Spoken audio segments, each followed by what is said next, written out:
నేను కూడా తొడగొట్టు చెప్తున్నా, నువ్వు చేసిన జిల్లాను నిలబెట్టకపోతే నా మీసం తీసుకుంటాను చెప్తున్నా. నేను చెప్తున్నాను కదా జిల్లా పోతుంది రాయచోటి వెళ్ళిపోతుంది అన్నారు కదా. మీరు ఎక్కడైతే సోషల్ మీడియాలో జిల్లా పోతుంది అంటారు కదా, నేను తొడగొట్టి చెప్తున్నా జిల్లా రాయచోటే ఉంటుంది. రాయచోటిని అన్ని విధాల అభివృద్ధి చేస్తామని నేను కూడా చెప్తున్నా. ఎందుకంటే మంచి చేసేదానికి ఎవడైనా మంచి చేస్తే ఎవరైనా ఒప్పుకోవాల్సిందే. మంచి అనేది ఎక్కడైనా మంచే, చెడ్డ అనేది చెడ్డే. నీళ్లకు విషయంలో గత 5 సంవత్సరాలు రాయచోటి నియోజకవర్గానికి ఏం చేశారు? ఆ రోజు వచ్చిన స్కీమ్ కు తిరోధకాలు వేస్తే ఎమ్మెల్యేగా పనిచేసిన రోజు ఆ రోజు నీ ముఖ్యమంత్రి దగ్గరికి అడిగే పరిస్థితి నీకు ఉందా లేదా అని అడుగుతున్నా.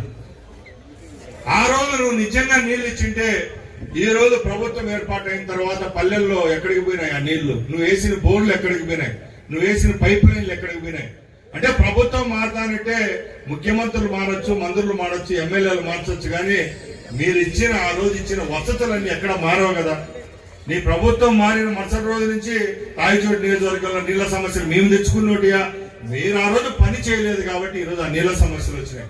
ఇవన్నీ పక్కన పెడితే మొట్టమొదటిగా ఈరోజు చంద్రబాబు నాయుడు గారికి నేను సాష్టాంగ ప్రమాణం చేస్తున్నాను. ఎందుకంటే మన నియోజకవర్గానికి 850 పల్లెలు, అంటే సుమారుగా 970 పల్లెలు ఉన్నాయి మన నియోజకవర్గంలో. 6 మండలాలకు సంబంధించి ఇప్పుడు చిన్న మండలం ఎత్తుకుని అన్ని ఊర్లలో గ్రామాలు పక్కన పెడితే ప్రతి ఒక్క గ్రామంలో 5 పల్లెలు, 10 పల్లెలు, 30 పల్లెలు ఉండే కూడా గ్రామాలు ఉన్నాయి. కాబట్టి ఆ గ్రామాల్లో రోడ్ల మడుగు స్కీమ్ ద్వారా ఈ పక్కల సుండుపల్లి రూట్కు సంబంధించి కొన్ని రామాపురం మండలంలో కొన్ని నీళ్లు వస్తా ఉన్నాయి. అవి పక్కన పెడితే అవి కూడా పక్కన పెట్టద్దని చెప్పాం. ఎన్ని పల్లెలు ఉంటే అన్ని పల్లెలకు జల్ జీవన్ మిషన్ కింద నీళ్లు ఇద్దామని చెప్పాం.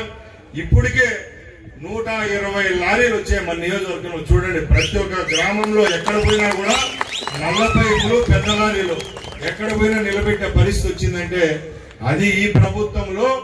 మనం ఇక్కడ గెలిచి మంత్రి అయిన తర్వాత రాష్ట్ర వ్యాప్తంగా 175 నియోజకవర్గాలుంటే 175 నియోజకవర్గాల్లో 3 స్కీములు స్టార్ట్ అయినాయి.